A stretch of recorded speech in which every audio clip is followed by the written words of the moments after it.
அருட்பெருஞ்சோதி அருட்பெருஞ்சோதி தனிப்பெரும் கருணை அருட்பெருஞ்சோதி. எல்லா உயிர்களும் இன்புற்று வாழ்க, வள்ளல் மலரடி வாழ்க வாழ்க, கொல்லா விரதம் குவளை எல்லாம் ஓங்குக, நல்லோ நினைத்த நலம் பெறுக, நன்றி நினைத்த எல்லோரும் வாழ்க இசைந்து. உலக மக்களே, அறிவார்ந்த அன்பர்களே, ஆண்மநேய ஒருமைப்பாடுடைய அன்பர்களே, அருட்பெருஞ்சோதி ஆண்டவருடைய திருவிளையாடலை பார்த்து கொண்டிருக்கிறோம். அருட்பெருஞ்சோதி ஆண்டவர் இந்த பிரபஞ்சத்திலே கடைசி யுகமான கலியுகத்திலே செய்த கடைசி திருவிளையாடல். அருட்பெருஞ்சாண்டவர் எத்தனையோ திருவிளையாடல்களை புரிந்திருக்கிறார். கலியுகத்தினுடைய முடிவில் கடைசி திருவிளையாடல் 1823ஆம் ஆண்டு தொடங்கி 1874 ஆண்டுகள் வரை, அதாவது 30/1/1874 51 ஆண்டுகள் அருட்பெருஞ்சோதி ஆண்டவர் திருவிளையாடல் செய்கிறார்.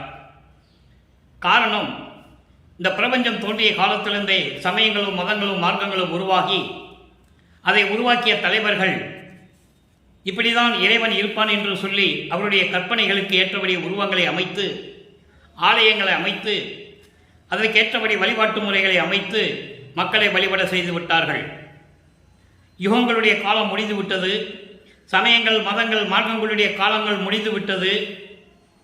அதன் பிறகு உலக மக்களுக்கு ஒரு மார்க்கம் தேவை, ஒரு அருள் மார்க்கம் தேவை, இறைவனுடைய மார்க்கம் தேவை என்பதனால் அருட்பெருஞ்சோதி ஆண்டவர் சுத்த சன்மார்க்கத்தை உருவாக்கி உலக மக்களெல்லாம் சுத்த சன்மார்க்கத்தில் இருந்து இறைவனுடைய அருளை பெற்று மகிழ்வோடு வாழ வேண்டும் என்பதற்காகவே, அதை உலக மக்களிடம் சொல்வதற்காகவே தனது செல்வ பிள்ளையாகிய தனது மகனை ஒரு தாயின் வழியாக இந்த மண்ணுலகே வருவிக்க செய்தார். அப்படி இறைவனுடைய திருவிளையாடல் நடந்ததை அவருடைய மகனாகிய வள்ளற்பெருமான் அவர்கள் திருமுறைகளிலே திருவருட்பா என்ற நூலிலே நமக்கு அருளியிருக்கிறார்கள். அதை பார்த்து கொண்டிருக்கிறோம். வள்ளற்பெருமான் அவர்கள் இந்த மண்ணுலகே வருவிக்க உற்று 207 ஆண்டுகள் முடிந்து 202வது ஆண்டு தொடங்கிவிட்டது. இதுவரையிலும் அருட்பெருஞ்சோதி ஆண்டவருடைய திருவிளையாடல்களை பற்றியும் வள்ளற்பெருமான் இந்த மண்ணுலகை ஏன் வருவிக்க விட்டார் என்ற உண்மை நிலையையும் மக்களிடம் இதுவரை யாரும் சொல்லவில்லை.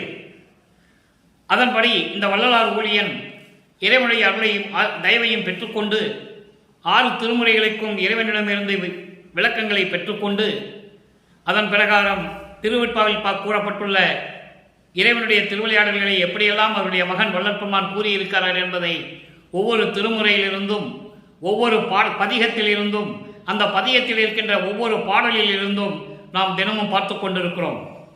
அருட்பெருஞ்சாண்டியுடைய திருவிளையாடல் 51 ஆண்டுகள் நடந்த திருவிளையாடலை ஒரே நாளில் சொல்லிவிட முடியாது. 4 ஆண்டுகள் சொல்ல வேண்டும். அதை கணக்கில் கொண்டுதான் தினமும் இறைவனுடைய திருவிளையாடலை பற்றி நாம் இந்த பதிவிலே சொல்லிக் கொண்டிருக்கிறோம். வள்ளற்பெருமான் அவர்கள் இந்த மண்ணுலகை வருவிக்க உற்று 9 ஆண்டுகள் வரையிலும் தான் யார் என்ற தெரியாத நிலையில் இருந்து கொண்டிருக்கிறார். 9வது ஆண்டிலே இறைவன் ஆட்கொண்ட பிறகு இறைவனால் வருவிக்க உற்றவன் என்ற நிலை மட்டும் அவருக்கு தெரிகிறது. அதன் பிறகு அவருக்கு எந்த நிலையும் தெரியாது, மறைப்பு நிலை இருக்கிறது. இறைவன் திருவிளையாடல் செய்கிறார் மகனிடம்.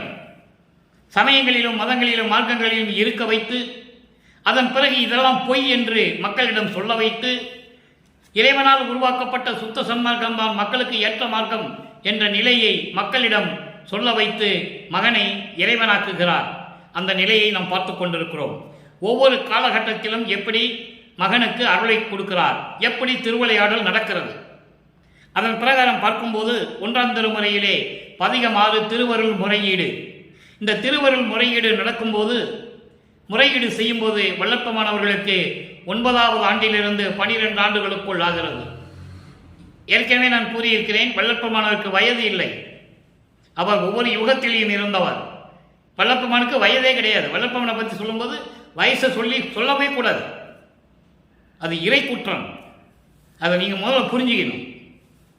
வருவிக்கூற்று ஆண்டுகளிலிருந்து 9 ஆண்டிலிருந்து 12 ஆண்டுகளுக்குள் நடந்ததுதான் திருவருள் முறையீடு. அதை முதல்ல பார்க்க போகிறோம். வருவிக்க உற்றவன் என்ற நிலை தெரிஞ்சிருச்சு. அவர் மனம் ஒரு நிலையில் இல்லை, இறைவனிடம் முறையீடு செய்கிறார். இதுவரையில் 29 பாடல்களை பார்த்திருக்கிறோம். இறைவனுடைய திருவிளையாடலை 29 நாட்களாக சொல்லிக் கொண்டிருக்கிறோம். இது 30வது நாள். இறைவனுடைய திருவிளையாடல் எப்படி நடக்குதுன்னு ஒவ்வொரு பாடல் மூலமாக நீங்கள் கண்டிப்பாக கவனிச்சுக்கிட்டே வரணும். நடும் பாட்டை நாவலர் வாய்த்திருப்பாட்டை நீ நயத்திட. நல்லா கவனிக்கணும். இந்த பிரபஞ்சம் தோன்றிய காலத்திலிருந்து ஒவ்வொரு யுகத்தில் இருந்தவன் இன்னொரு யுகத்தில் இருந்தவரை சொன்னதில்லை. உதாரணத்துக்கு மற்ற முனிவர்கள் ரிஷிகள் ஒரு யுகத்தில் இருந்திருந்தா அடுத்த யுகத்தில் வர்ற முனிவர்கள் ரிஷிகள் அவரை பற்றி சொல்ல மாட்டாங்க. தெரியாது. மெஞ்ஞானம் இல்லை, ஞானம் இருந்தது. மெஞ்ஞானம் இருந்தால் தான் சொல்ல முடியும். ஆனால் நமது இறைவன் வளர்ப்பமான அப்படி அல்ல. பிரபஞ்சத்தில் மறைக்கப்பட்ட அத்தனை உண்மைகளையும், யாரும் சொல்ல முடியாத அத்தனை உண்மைகளையும் திருவற்பாலில் நமக்கு அருளியிருக்கிறார்கள். அதை தான் நம்ம பார்த்துட்டு இருக்கோம். நடும்பாட்டை நாவலன் திருப்பாட்டை நீ நயத்திட்ட, குடும்பாட்டை மேற்கொண்ட என் தமிழ் பாட்டையும் கொண்டு என் உள்ளத்து இடும்பாட்டை நீக்கில்லை எனினும் துன்பத்து இடுக்கூற்று நான் படும் பாட்டையாயினும் பார்த்து இறங்காய் எம் பரம் சுடரே. பாடல் உங்களுக்கு கொஞ்சம் கடினமாக இருக்கிற மாதிரி தெரியும். ரொம்ப எளிமையான பாடல். இப்போ பாருங்க, இதில் என்ன சொல்றாரு, பொருள் சொல்றேன். திருநாவுக்கரசர் துணிவுடனும் உறுதியுடனும் பாடிய திருப்பாட்டை விரும்பிய நீ, சமயங்களும் மதங்களும் மார்க்கங்களும் சூழ்ந்திருந்த காலகட்டத்தில் இருந்த சமயக்குறவர்கள் திருநாவுக்கரசர், சம்பந்தர், ஊரநடிகளார், ஊரநடிகர் என்பது சுந்தரன், பாதவூரான், மாணிக்கவாசகர், இவர்கள் காலத்தில் பாடிய பாடல்களை எந்த புலவனும் மறுபடியும் சொன்னதில்லை. திருநாவுக்கரசரும் திருஞான சம்பந்தரும் ஒரு காலத்தில் இருந்தவர்கள். அவர்கள் ரெண்டு பேரை பற்றி சுந்தரன் சொல்லலை. சுந்தரனும் சம்பந்தனும் திருநாவுக்கரசர் இருந்த காலத்தில் என்னென்ன நடந்ததுன்னு வாதவூரான் சொல்லலை. நல்லா கவனிக்கணும் நீங்க. ஆனால் நமது இறைவன் விளப்பமானவர்கள் அவர்கள் ஆற்றிய தொண்டை, அந்த அருள் தொண்டை, சிவநெறியை பரப்பியவர்களை ஒட்டுமொத்தமாக கூறியிருப்பார். 4ஆம் திருமுறையிலே ஆளுக்கு 10 பட்டு பாடி உலக மக்களுக்கு தெரிவித்திருப்பார். காரணம், அவருடைய பெயர் மறைந்து விடக்கூடாது. ஒரு காலத்தில் சிவநெறியை பரப்பியவர்கள், மக்களிடம் அருள் நெறியை கூறியவர்கள், சைவ நெறியை பரப்பியவர்கள். அதனால்தான் வழக்கமானவர்கள் அவர்கள் மீது மிகவும் பற்று கொண்டிருந்தார். நல்ல கவனிக்கணும். அப்போ திருநாவுக்கரசர் பாடிய பாட்டை நீ ஏற்றுக்கிட்ட. நீ அதன் பிறகு திருநாவுக்கரசர் துணிவுடனும் உறுதியுடன் பாடிய திருப்பாட்டை விரும்பிய நீ, சிறிய அளவில் கொண்ட என்னுடைய தமிழ் பாட்டையும் ஏற்றுக்கொண்டு, அவங்க பாட்டை நீ ஏற்றுக்கிட்டே. அப்போ அதே நேரத்தில் என்னுடைய பாட்டையும், நான் தமிழில் பாடிய பாட்டு, என் தமிழ் மொழியை பாட்டில் ஏற்றுக்கொண்டு என் உள்ளத்தில் இருந்த துயரத்தை நீக்கவில்லை என்றாலும் கூட, எப்படி சொல்றார் பாருங்க, முறையீடு செய்கிறார். அப்போ அவருக்கு எந்த அருளும் கிடையாது. நீங்க நினைச்சு பாருங்களேன், நம்ம இறைவனால் வருவிக்க உற்றவன், ஒரு அருளை பெற்று வருவிக்க உற்றவன் என்று முதல்ல தெரிஞ்சிருச்சுன்னு வச்சுக்கோங்க, நம்ம மனசு எப்படி துன்பப்படும். ஒன்றும் செய்ய முடியல, வெளியே சொல்ல முடியல, வளர்ப்பமானால வெளியே சொல்ல முடியல. அதனால இறைவனோட முறையீடு செய்கிறார். திருநாவுக்கரசு பாடிய பாட்டை மட்டும் நீ ஏற்றுக்கிட்ட. நீ, நான் பாடிய தமிழ் பாட்டை ஏன் ஏற்றுக்கொண்டு எனக்கு உள்ளத்தில் இருந்த வாட்டத்தை நீக்கவில்லை என்றாலும் கூட, துன்பத்தின் இழிவிலிருந்து நான் படும் இந்த துன்ப நிலையையாவது பார்த்து நீ இறங்கவில்லையே. என் பரம் சுடரே, என்னுடைய இறைவனே, என்னை ஆட்கொண்ட இறைவனே, என்னை ஆட்கொண்டு சென்று விட்டாயே, எந்த அருளையும் கொடுக்கவில்லையே. திருநாவுக்கரசர் பாடிய பாட்டை மட்டும் ஏற்றுக்கொண்டாய். ஆனால் நான் பாடிய பாட்டை நீ ஏற்றுக்கொண்டு உன் உள்ளத்தில் இருந்த அருளை கொடுக்க விட்டாலும் கூட, என் வாட்டத்தையாவது நீக்கி இருக்க வேண்டுமே, என் துன்பத்தையாவது நீக்கி இருக்க வேண்டுமே. என் பரம் சுடரே, நான் என்ன செய்வேன் என்று சொல்லுகிறார். இந்த நிலையை 1ஆம் திருமுறையிலே திருவிடை புகழ்ச்சியிலே சொல்லுவார் நமது இறைவன் வல்லப்பமானவர்கள். ஈவரசர் எம்முடைய நாவரசர், ஈவரசர் எம்முடைய நாவரசர் சொற்பதிக இசை பரிமளிக்கும் பதம். அவருடைய புகழை சொல்லுகிறார். திருநாவுக்கரசுடைய அந்த தன்மையை, இறைவனிடம் பெற்ற அருளை அழகாக சொல்லுவார். வேறு யாரும் சொல்லுவதில்லை, யாரும் சொல்ல மாட்டாங்க. எல்லாமே காழ்ப்புணர்ச்சியோடு இருந்து கொண்டிருந்தவர்கள். சமயங்களையும் மதங்களையும் மார்க்கங்களையும் ஏற்றுக்கொண்டு, அவன் பேரை சொல்லிட்டா நம்ம பேரு வராது, அவன் பெரிய ஆள் ஆயிடுவான், அதனால யாருமே சொல்றதில்லை. ஆனால் வல்லப்பமான அப்படி அல்ல. தான் இறைநிலையில் இருந்தாலும் கூட, தான் இறைவன் என்று அந்த கடவுள் நிலையை அடைந்த பிறகும் கூட இவர்கள் மீது இருக்கிற அன்பை வெளிப்படுத்துகிறார் என்பதை இங்க நான் பதிவு செய்ய கடமைப்பட்டிருக்கிறேன். யாரும் சொல்ல மாட்டாங்க. ஆனால் நமது இறைவன் அவருக்கு தெரியும். சைவ நெறியை பரப்பியவர்கள் என்ற ஒரு நிலைக்காக, ஒரே காரணத்துக்காக திருநாவுக்கரசரை இங்கே திருமறையிலே கொண்டு வந்து நமக்கு புலப்படுத்துகிறார் என்பதை நீங்கள் புரிந்து கொள்ள வேண்டும். ஆக திருநாவுக்கரசர் பாடிய பாட்டை மட்டும் நீ ஏற்றுக்கிட்ட, நான் பாடிய பாட்டை நீ ஏற்றுக்கிட்டதுக்கு அருளை கொடுக்காவிட்டாலும் பரவாயில்லை, என் துன்ப நிலையில் இருந்தால் என்னை போக்க வேண்டுமே, அதுக்காவது நீ இறங்குவாயாக, எனக்கு அருள்வாயாக என்று சொல்கிறார். இது இறைவன் நமது வள்ளற்பமானவர்கள் வருவிக்க உற்று 9வது ஆண்டிலிருந்து 12 ஆண்டுகளுக்குள் நடக்கிறது. நீங்க நல்லா புரிஞ்சுக்கணும். அப்போ 13வது ஆண்டிலிருந்து இறைவனுடைய திருவிளையாடல் மறுபடியும் தொடங்குகிறது. அருட்பெருஞ்சாண்டவருடைய திருவிளையாடல் மகனை திருவொற்றியூருக்கு செல்ல வைப்பதற்காக அவருடைய மனதில் அறிவுறுத்துகிறார். அப்போ அந்த மனம் எந்த நிலையில் இருக்கிறது என்பதை இங்கே தெளிவாக கூறியிருக்கிறார்கள். 2ஆம் திருமுறை நல்லா கவனிக்கணும். 2ஆம் திருமுறை பூரா இப்படிதான் இருக்கும். 3ஆம் திருமுறை பூரா திருவொற்றியூரில் என்ன நடந்தது தான் இருக்கும். 4ஆம் திருமுறை வரும்போது நிலைகள் மாறும். நம்ம படிப்படியாக பார்க்க போறோம். இப்போ 2ஆம் திருமுறையில் ஸ்ரீ சண்முக சிவ நாம சங்கீர்த்தன லகிரி, நான் ஏற்கனவே சொல்லியிருக்கேன். சண்முக நாம சிவநாம சங்கீர்த்தன லகிரி என்பது அருளோடு, அந்த அந்த அருள் இசையோடு இறைவனுடைய பெயரை போற்றி புகழுவது, அதை உள்ளத்திடம் சொல்லுகிறார். மனம் ஒரு நிலையில் இல்லை, மனதை சாந்தப்படுத்த வேண்டும். 2ஆம் திருமுறை முழுவதுமே அப்படிதான் இருக்கும். 3ஆம் திருமுறை முழுவதும் அப்படிதான் இருக்கும். அங்கே சண்முகநாமா சிவசிவநாமா ஓம் நமச்சிவாய சொல்ல மாட்டார். உள்ளத்திடம் தோழியிடம் சொல்லுவது போல பாடல் இருக்கும். அப்போ இறைவனுடைய திருவிளையாடல் எப்படி நடக்கிறது, மகனை எப்படி பக்குவப்படுத்தி கொண்டு வருகிறார், அதை நீங்க தினமும் இந்த பதிவை பார்த்தா தான் உங்களுக்கு புரியும். நல்லா நீங்க புரிஞ்சுக்கணும். அப்போ இறைவனை தன் மகனை பக்குவப்படுத்துகிறார். முதல்ல சொல்றாரு, நமச்சிவாயன் சொல்லணும், சண்முக சொல்லணும், சிவசிவன் சொல்லணும், சங்கரான் சொல்லணும், அரகரன் சொல்லணும், எல்லாம் சொல்லணும். அப்புறம் 3ஆம் திருமுறைக்கு வரும்போது அதன் நிலை மாறும். அப்போ வல்லப்பமானவர்கள் 3வது எட்டில் இருந்து கொண்டிருக்கிறார். வருவிக்க உற்று 24வது ஆண்டிலே இருந்து கொண்டிருக்கிறார். நல்லா நீங்க புரிஞ்சுக்கணும். இப்ப நம்ம பார்ப்போம். இப்போ கமைப்பில் ஈகிலா வஞ்சகர் கடையை உள்ளத்திடம் சொல்லுகிறார். கமைப்பில் ஈகிலா வஞ்சகர் கடையை காத்திருக்கும் கலை கருதி இப்பொழுதும் இமைப்பல் போகின்றது எழுது என் நெஞ்சே, எழுதி நெஞ்சே, எழுதினா எழுந்திரு, என் எழில்கொள் ஒற்றியூர் என்னும் தலகத்துக்கு ஏகி எமை புறந்த சண்முக சிவசிவவோம் இறைவா சங்கர அரகர எனவே அமைப்பில் எத்துதும் ஐயுரேல் என் மேல் ஆணைகான் அவர் அருள் பெறலாமே.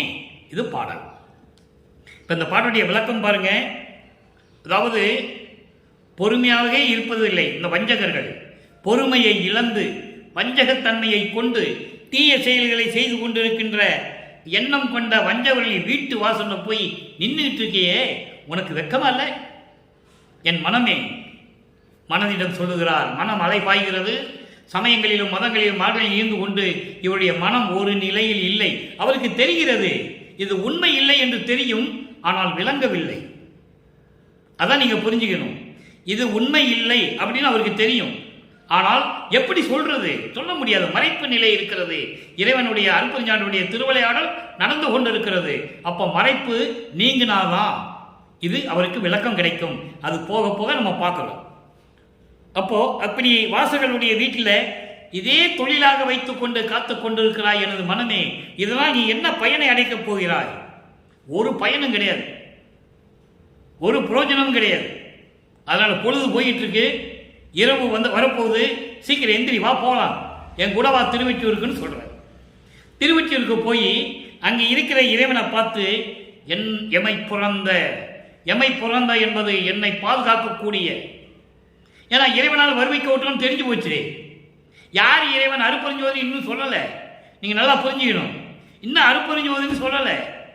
அந்த மறைப்பு இருக்கு அவருக்கு. அதனால திருவொற்றியூருக்கு போறாரு. ஏன்னா அந்த காலகட்டங்களில் சமயங்களும் மதங்களும் மார்க்கங்களும் சிவபெருமான கும்பிட்டுட்டு இருந்தாங்க. சைவ சமயத்தை சேர்ந்தவர்கள், வைஷ்ணவ சமயத்தை சேர்ந்தவர்கள் திருமாலை கும்பிட்டுட்டு இருந்தாங்க, விஷ்ணுவை. பல பேர்கள், எத்தனை பேர், எத்தனை கோயில், எத்தனை வழிபாடு, எத்தனை முரண்பாடுகள், எத்தனை வேறுபாடுகள் நிறைய இருக்கு.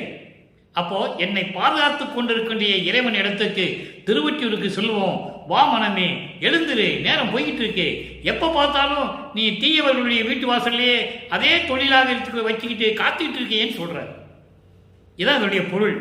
அதுக்கப்புறம் பாருங்க, சிவசண்முக சிவசிவவோம் சங்கர அரகர என்று நாம் இறைவனை போற்றி வணங்குவோம். இது காலத்தின் கட்டாயம். அப்படிதான் இந்த நிலையில சொல்லணும். பின்னால் அருப்பறிஞர் சொன்னார்ல, சுத்த சன்மார்க்கத்துக்கு வந்த பிறகு, அப்போ இந்த நிலை நீடித்து கொண்டிருக்கிறது. காரணம், பிரபஞ்சம் தோன்றிய காலத்திலிருந்து இந்த நிலை தான் இருந்துகிட்டு இருக்கு.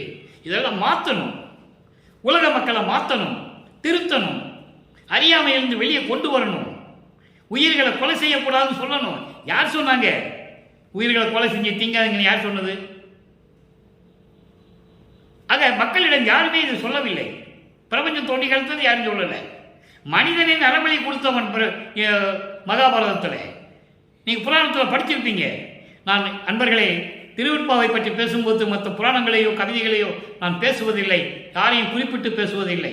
காரணம், திருவெட்பாவிலே நிறைய இருக்கு, அதை பேசணும் அவசியம் இல்லை. சில நேரங்களில் இந்த மாதிரி சந்தர்ப்பம் வரும்போது ஒரு சில கருத்துக்களை சொல்ல வேண்டிய கடமை இருக்கிறது.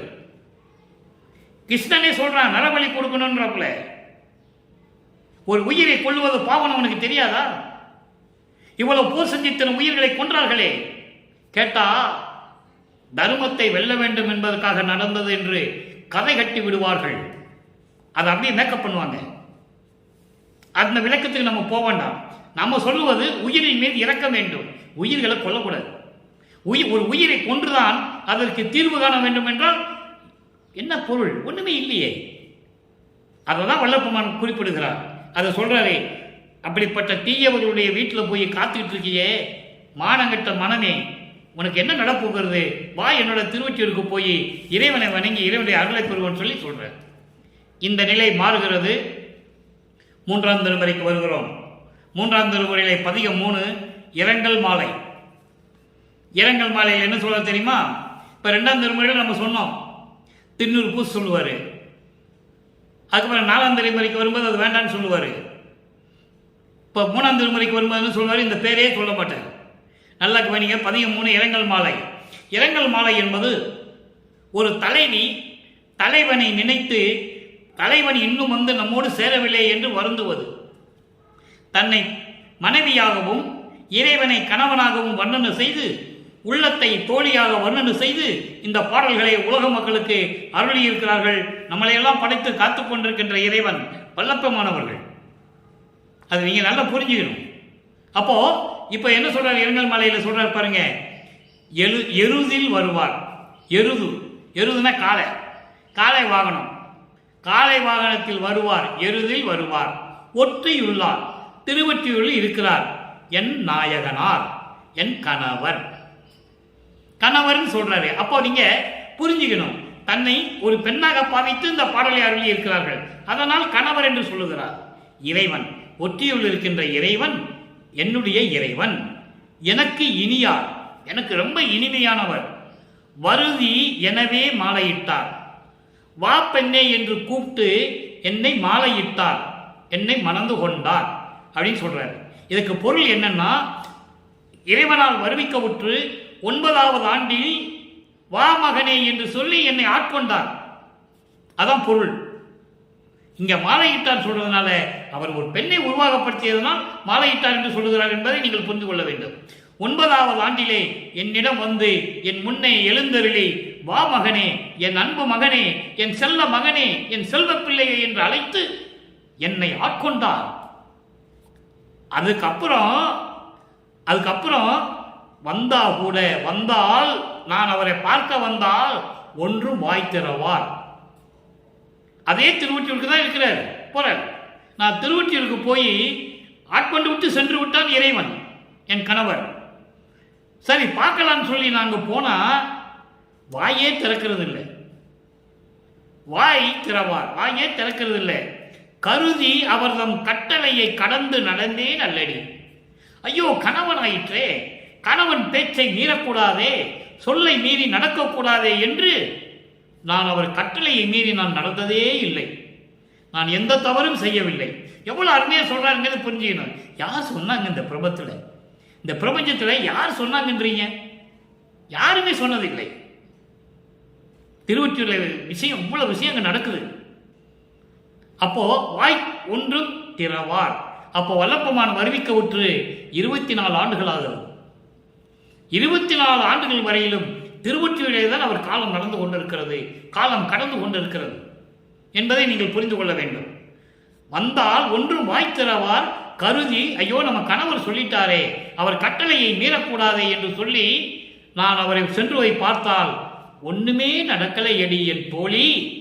உள்ளத்தை சொல்லுகிறார், உள்ளத்திடம் சொல்லுகிறார். 2ஆம் திருமுறையில் உள்ளத்திடம் எப்படி சொன்னாரு?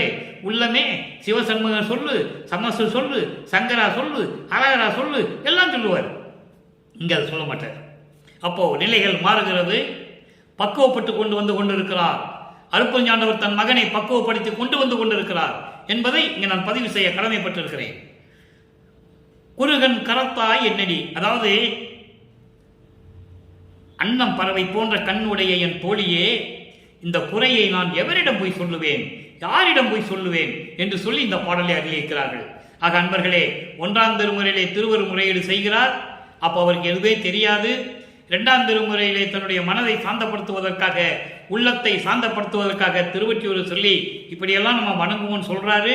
அது காலங்கள் முடிந்து விட்டது.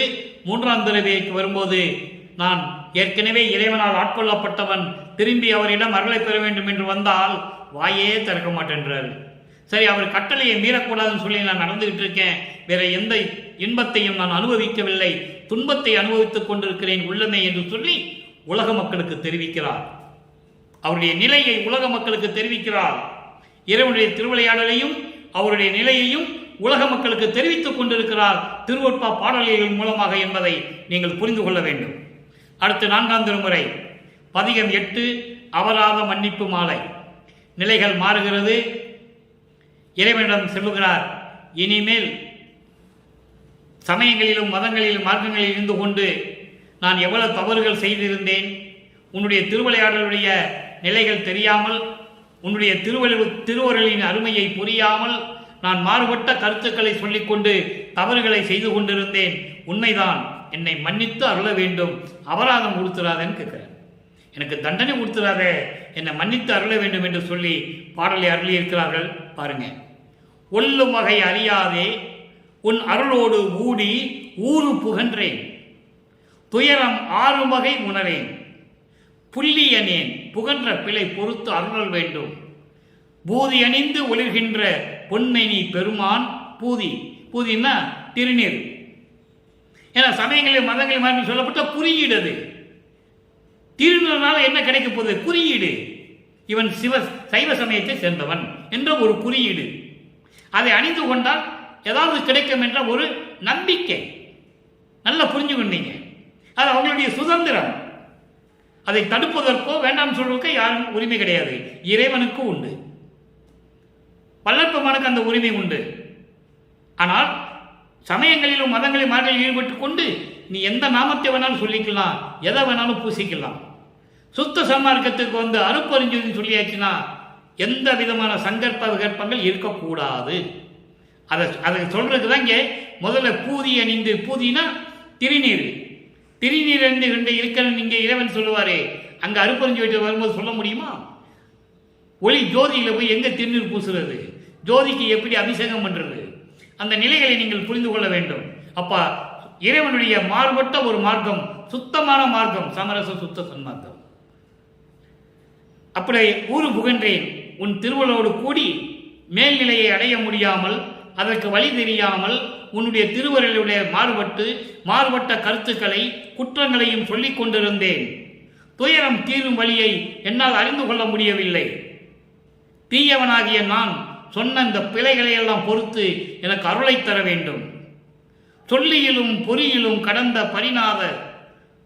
சொல்லியிலும் பொறியிலும் கடந்த பரநாத துரிய வெளி பொருளாம் இறைவனை சொல்றாரு.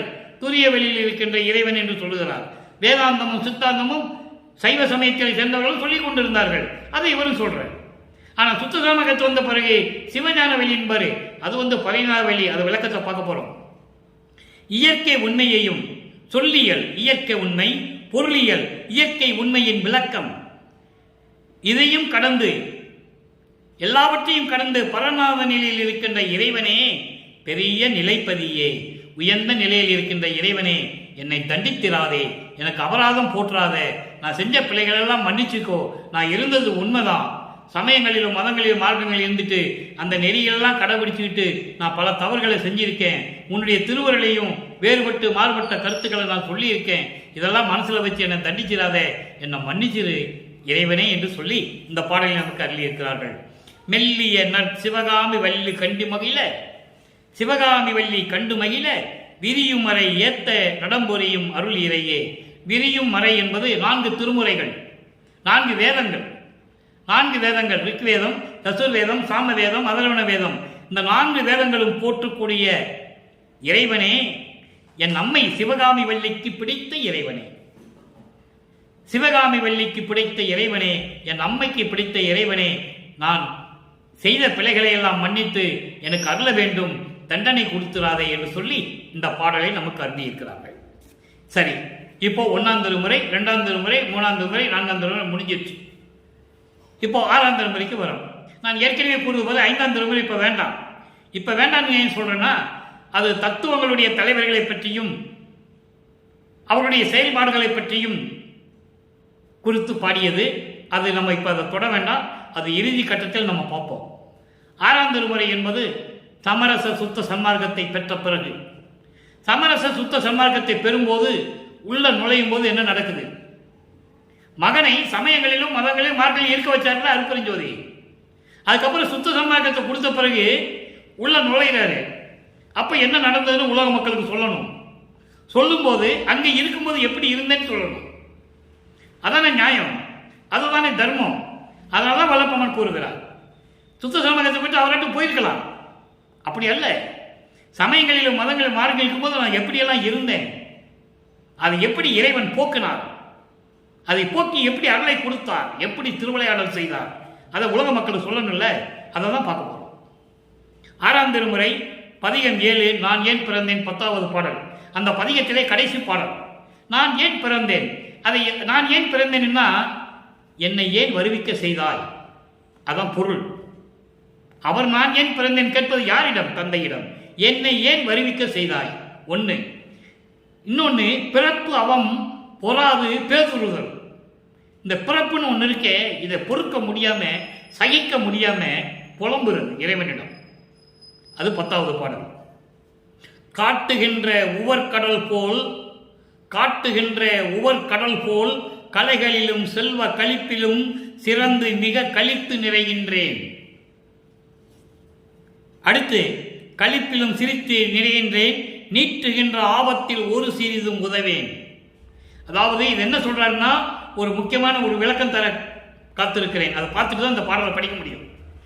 சமயங்களிலும் மதங்களிலும் மார்க்கங்களில் இருந்தால் அவன் போயிட்டு இருப்பான். ரோட்டில் ஒரு ஆக்சிடென்ட் கிடைச்சாலும் சரி, ஒரு உயிர் போராடிக்கிட்டு இருந்தாலும் சரி, போயிட்டு இருப்பாங்க.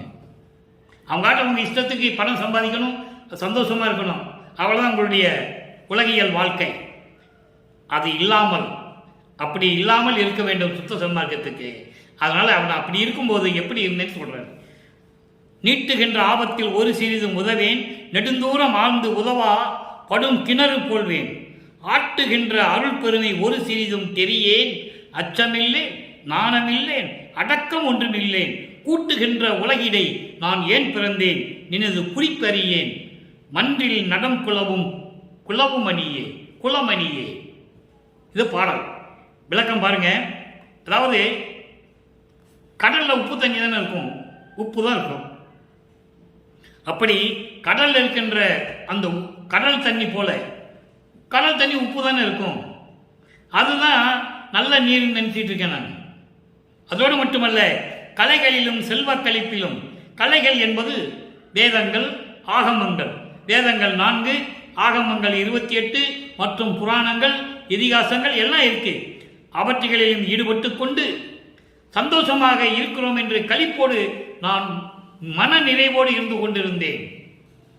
எப்போ? சமயங்களிலும் மதங்களிலும் மார்க்கங்களிலும் இருக்கும்போது. அதுக்கப்புறம் நீட்டுகின்ற ஆபத்தில் ஒரு சிதும் உதவேன். ஏற்படுகின்ற ஆபத்தில் யாருக்காவது ஒரு ஆபத்து ஏற்பட்டால் அதை உதவி செய்ய எனக்கு மனம் இல்லை. உதவேன், நான் உதவியவில்லை. அதோடு மட்டுமல்ல, நெடுதூரம் ஆழ்ந்து உதவா படும் கிணறு போன்று போல்வேன். அதாவது மிக ஆழமான பாடும் கிணறு, தண்ணி இல்லா கிணறு. பாலும் கிணறு எதுக்கு உபயோகப்படும்? எதுக்கும் உபயோகப்படாது. அது போன்று நான் இருந்து கொண்டிருந்தேன். தெளிவாக சொல்றேன். அப்ப எனக்கு என்னன்னே தெரியாது. சமயங்களும் மதங்களும் மார்க்கங்களும் இது இல்லை. யாருக்கு உதவணும், ஈவு இறக்க இருக்கணும், உதவணும், உயிர் கொலை செய்யக்கூடாது, அந்த எண்ணங்கள்லாம் யாருக்குமே இல்லை. நானும் அப்படிதான் இருந்தேன். அதன் பிறகு சொல்றாரு பாருங்க, நெடுந்தூரம் ஆழ்ந்து என்பதுன்னா படும் ஆழமாக இருக்கின்ற பாலும் கிணறு. பாலும் கிணறு எதுக்கு உபயோகப்படும்? எதுக்குமே உபயோகப்படாது. உள்ள விழுந்த என்னாகும்? உயிர் சேதமாகும். அந்த நிலையில் நான் இருந்து கொண்டிருந்தேன். ஆட்டுகின்ற அருள் பெருமை ஒரு சிறிதும் அறியேன். ஆட்டுகின்ற அருள் பெருமை, உன்னுடைய அருள் பெருமை, உன்னுடைய பிரபஞ்சத்தை இயக்கிக் கொண்டிருக்கின்ற அந்த பெருமை, உனது திருவிளையாடலை நல்ல கவனிக்கணும். உனது திருவிளையாடலை, அதனுடைய பெருமையை ஒரு சிறிதும் அறியேன். அச்சமில்லை, நான் எதுக்கும் பயப்பட்டதில்லை, நாணம் இல்லை, வெக்கம் இல்லை எனக்கு. அதோடு மட்டுமல்ல, அடக்கம் இல்லாமல் இருந்தேன். அடக்கம் இல்லை, வெக்கம் இல்லை, எதை பார்த்தாலும் ஒரு பயம் கிடையாது. நான் வாட்டுக்கு தெரிஞ்சுக்கிட்டு இருந்தேன்னு சொல்லுவார். சில பாடல்களில் மாடு மாதிரி தெரிஞ்சுக்கிட்டு இருந்தேன்னு சொல்லுவார். மாடு மாதிரினா என்ன அர்த்தம்னா, எதுவுமே உபயோகப்படாமல் யாருக்கும் பிரயோஜனப்படாமல் தெரிஞ்சுக்கிட்டு இருந்தேன்னு சொல்லுவார்.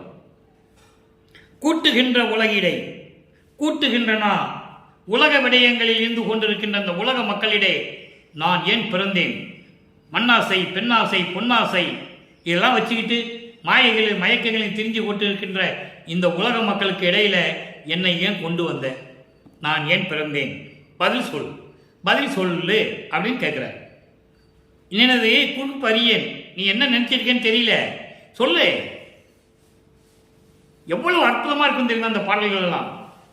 மன்றில் நடம் குலவும் குலமணியே, திருச்சிற்றம்பலத்திலே அருநடம் செய்து கொண்டிருக்கின்ற சுத்த சன்மார்க்க குலத்தின் தலைவனே. சுத்த சன்மார்க்கத்தினுடைய தலைவன் யாரு? அருட்பெருஞ்சோதி. அடுத்து பாருங்க, அடியார் பேரு. அடுத்த பதியத்துக்கு வராரு, அடுத்த ஸ்டெப்புக்கு வரணும், அடுத்த நிலைக்கு வரணும்ல. பதிகம் 10 அடியார் பேரு, பாடல் 7. அலியே, அலி என்றால் கருணையே. பள்ளிக்கு போற இல்லி, ஸ்கூலுக்கு பள்ளின்னு வரும்ல, அந்த லி. அலியே, அலியே என்றால் கருணையே, அன்பர் அன்பே, சுத்த சன்மார்க்க சன்மர்களின் அன்பே, அன்பானவனே. அன்பர் அன்பே என்பது இங்கே சுத்த சன்மார்க்கத்தை சேர்ந்தவர்கள் அன்பர்கள், சாதுக்கள். அதே போன்று குலையும் புலையும் தவிர்த்தவர்கள், உயிர்களை கொலை செய்வது, மாமிச உணவுகளை உட்கொள்வது, இவர்களை விட்டவர்கள், அவர்கள் இதையெல்லாம் வெறுத்தவர்கள். அவர்களின் உள்ளத்தில் இருக்கின்ற அன்பே, நல்ல அமுதே, சுத்த அறிவான வெளியே. சுத்த அறிவான வெளி என்பது மெஞ்ஞான வெளி, மெஞ்ஞான வெளி என்பது சிவஞான வெளி, சிவஞான வெளி என்பது அருட்பெருஞ்சோதி வெளி, அருட்பெருஞ்சோதி வெளி என்பது 16வது நிலை. அதுதான் கடவுள் நிலை அறிந்த அம்மையமாகும். அப்படிப்பட்ட வெளியில் இருக்கின்ற இறைவனே, விதி ஒன்றும் தெளியேன். விதி என்றால் நெறிமுறைகள், வழிமுறைகள் எதுவுமே எனக்கு தெரியல, எதுவுமே எனக்கு தெரியல. தீங்கு பிறர் செய்யினும் அந்த தீங்கு நினையா திருவுள்ளந்தான் எளியேன் அளவில் நினைக்க ஒருபடுமோ. எனக்கு தீமையை செய்தாலும் சரி, அந்த தீயவர்களை மன்னிக்கக்கூடிய மனம் எனக்கு கிடைக்குமா, ஒருமைப்படுமா? கருணை எந்தாயே என்று சொல்லுகிறார். அப்படி என்றால் எனக்கு கருணை வேண்டும், தயவு வேண்டும், உயிர் இரக்கம் என் உள்ளத்தில் இருக்க வேண்டும் என்பதை இப்படி சொல்றார். யார் எனக்கு தப்பு செஞ்சாலும் சரி, யார் தப்பு செஞ்சாலும் சரி, அவங்க செய்தது தவறு இல்லை, மன்னிச்சிடலான்ற ஒரு உள்ளத்தை எனக்கு கொடுக்கணும். அப்படின்னா என்ன அர்த்தம்? கருணையோடு நான் இருக்க வேண்டும் என்று சொல்லி தந்தையிடம் கேட்கிறார். கருணை எந்தாயே என்று கேட்கிறார். அடுத்து பிள்ளை பெருவிண்ணப்பம், பதிகம் 20. பிள்ளை பெருவிண்ணப்பம் 68வது பாடல். பெருவிண்ணப்பம், மகனுடைய விண்ணப்பம். சுத்த சன்மார்க்கத்துக்குள்ள வரும்போது இப்படியெல்லாம் இருக்கணும்னு விண்ணப்பம் வைக்கணும்ல, அதனால வைக்கிறார். தலைநெறி ஞான சுத்த சன்மார்க்க சார்ந்திட முயல்வுறாது அந்தோ கலைநெறி உலக கதியிலே கருத்தை கனிவுற வைத்தனராகி புலைநெறி விரும்பினார்கள். உலக மக்கள் உலக உயிர்கள் பொது என கண்டு இறங்காது கொலை நெறி நின்றார் தமக்கு உள்ளம் பயந்தேன். எந்தை நான் கூறுவது என்னே? அதாவது சமரச சுத்த சன்மார்க்கம்தான் ஞான மார்க்கம். அதுதான் சரியான மார்க்கம். அதை சேர வேண்டும் என்று முயற்சி செய்யாமல் ஐயோ இந்த வேதங்களும் ஆகங்களும் சொன்ன நெறிகளை பின்பற்றி உலக வாழ்க்கையிலே துன்பப்பட்டு கொண்டு அதுதான் இன்பமான வாழ்க்கை என்று நினைத்துக் கொண்டிருக்கின்ற மக்கள் புலைநெறி விரும்பினவர்கள். சமயங்களையும் மதங்களையும் மார்க்கங்களையும் சார்ந்து அதையே விரும்பிக் கொண்டிருக்கிறார்கள்.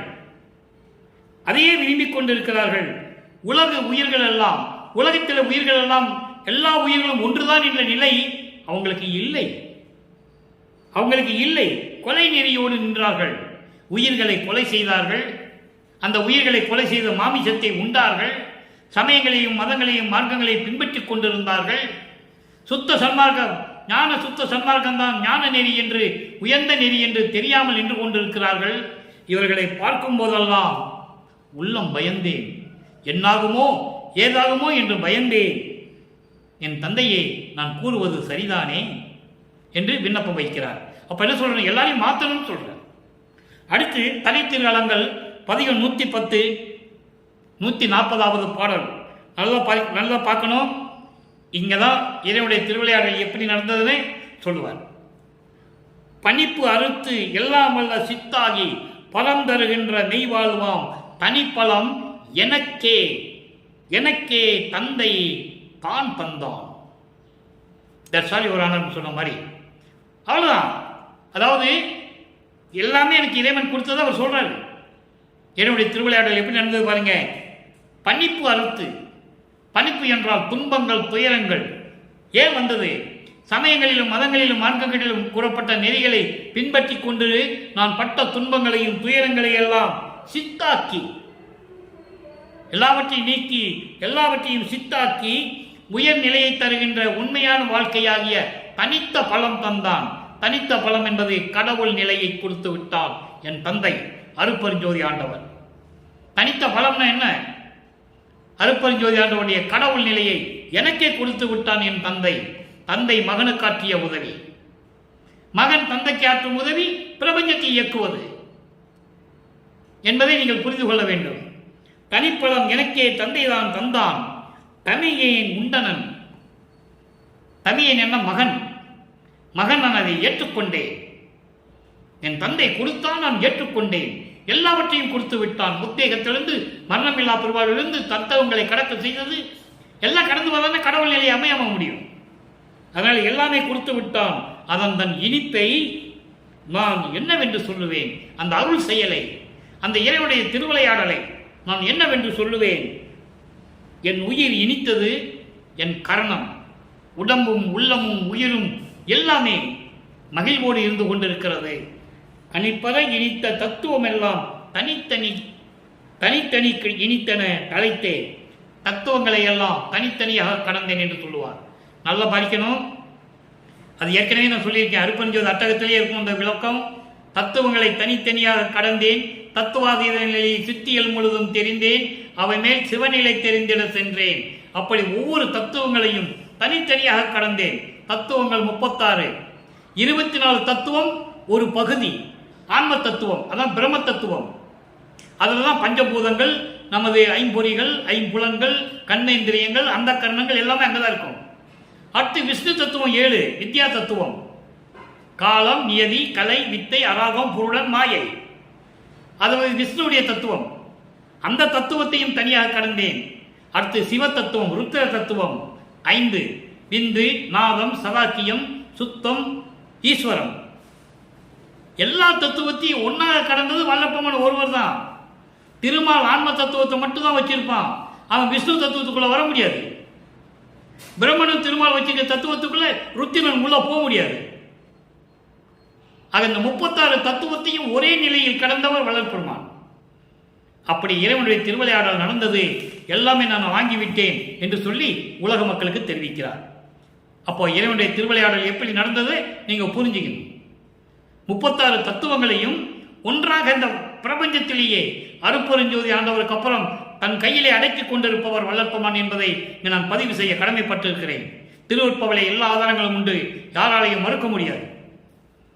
112 பதிகம் மெய்யருள் வியப்பு 77வது பாடல்.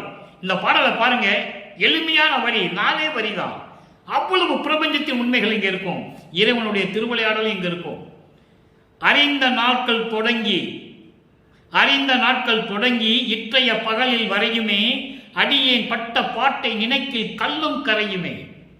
எரிந்த பாடு முழுவதும் பெரிய இன்பமாயிற்றே, எந்தாய் கருணை எனக்கு மிகவும் சொந்தமாயிற்றே. பாடல். அறிந்த நாட்கள் தொடங்கி என்பது முன்னால் இந்த மண்ணுலைக்கு வருவிக்க விட்டு 9 ஆண்டுகள் வரையிலும் நான் யார் என்று தெரியாத நிலையில் இருந்தேன். 9வது ஆண்டில் நீ ஆட்கொண்ட பிறகு, நான் முன்னால் வருவிக்க விட்டவன் என்ற நிலை தெரிந்த பிறகு, இற்றையின் பகலின் வரை என்பது 32 ஆண்டுகள் வரையிலும். ஆக 9வது ஆண்டிலிருந்து 32 ஆண்டுகளுக்குள் அவர் பட்ட பாட்டை சொல்லுகிறார். நல்லா புரிஞ்சுக்கணும் நீங்க. 9வது ஆண்டிலிருந்து 30 ஆண்டுகள் வரையிலும் வருவிக்க விட்டு 9வது ஆண்டிலிருந்து 32 ஆண்டுகள் வரையிலும் அவர் பட்ட பாட்டை சொல்லுகிறார். நான் பட்ட பாட்டை நினைத்தால் கல்லும் கரையும், கல்லு கூட அழுகும், கல்லு கூட கண்ணீர் வந்துடும். அப்படியெல்லாம் நான் துன்பப்பட்டேன். அதுக்கப்புறம் இந்த எரிந்த பாடு, இப்படியெல்லாம் என்னை சூழ்ந்து கொண்டிருந்த அத்தனை துன்பங்களும் எனக்கு பேரின்பமாயிற்று இறைவனுடைய திருவிளையாடலாம். எந்தாய் கருணை எனக்கு மிகவும் சொந்தமாயிற்றே, கருணை எனக்கு சொந்தமாயிற்றே. எல்லாவற்றையும் நான் பெற்றுக்கொண்டேன், தயவு கருணை எல்லாவற்றையும் பெற்றுக்கொண்டேன் இறைவனுடைய திருவிளையாடலாம். தெளிவா சொல்லிட்டார். இதுதான் இறைவனுடைய திருவிளையாடல். அதுக்கப்புறம் ஒன்று சொல்லுவார் பாருங்க, பெரு வழக்கு. எனக்கு எங்க அப்பனுக்கு ஒரு வழக்கு இருக்கு, எனக்கு என் அப்பனுக்கு ஒரு வழக்கு இருக்குன்னு உள்ளத்திடம் சொல்லுவார். இப்ப வருவான் பார் உள்ளமே, என் தந்தை இப்ப வருவார். அவன் லேசான பாட்ட ஆள் இல்லை, என்னை ஏமாத்திட்டு போனவன் இப்ப வருவார். வந்து என் உள்ளத்துல உட்காருவார். நீ என்ன பண்ற, ஒரு தாப்பா போடாத 2 தாப்பா போட்டுருப்பார்.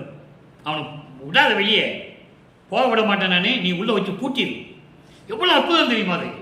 யார் சொல்றது? இந்த பிரபஞ்சத்தில் எந்த முனியும் எந்த ரிஷியும் சொல்லியிருக்காங்களா? இல்லை. இறைவன் என் உள்ளத்தில் வரப்போறாரு அப்படி யாராவது சொல்லியிருக்காங்களா? இல்லை. அவன் தான் கீழே வேள்வி வைத்து ஒத்த கால நிற்கிறான், இறைவனை பார்க்க முடியலையே. மகாதேவங்களை அற்புதமா சொல்லுவாரு. கற்பங்கள் பல ஓடி செல்ல தீய கனல் நெடு ஊசி மேல் காலை ஊன்றின்னு சொல்லுவார். எத்தனையோ ஆண்டுகள் கீழே நெருப்பை போட்டு அதுக்கு மேல ஊசி பலகையை போட்டு ஒத்த கால நிற்கிறான், இறைவனை பார்க்கணும்னு பார்க்க முடியல. அதுக்கு விளக்கம் சொல்றாரு பாருங்க. பதிகம் 124 பெரு வழக்கு 2வது பாடல். அவரவர் உலகத்தே அறிந்திலர் தூற்றப்பட்டேன், அன்று போனவர் இன்று வந்து நிற்கின்றார். நல்லா கவனிக்கணும். அன்று போனவர் இன்று வந்து நிற்கின்றார். கெட்டேன் இவர் சூதை அறியாது.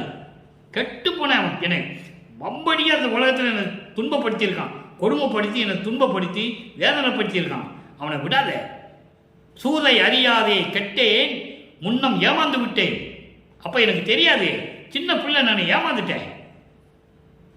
இந்த கதவை மூடு, இனி எங்கும் போக ஓட்டேன். பாடல். விருத்தம் என்னன்னா, இந்த உலக மக்கள் அவங்க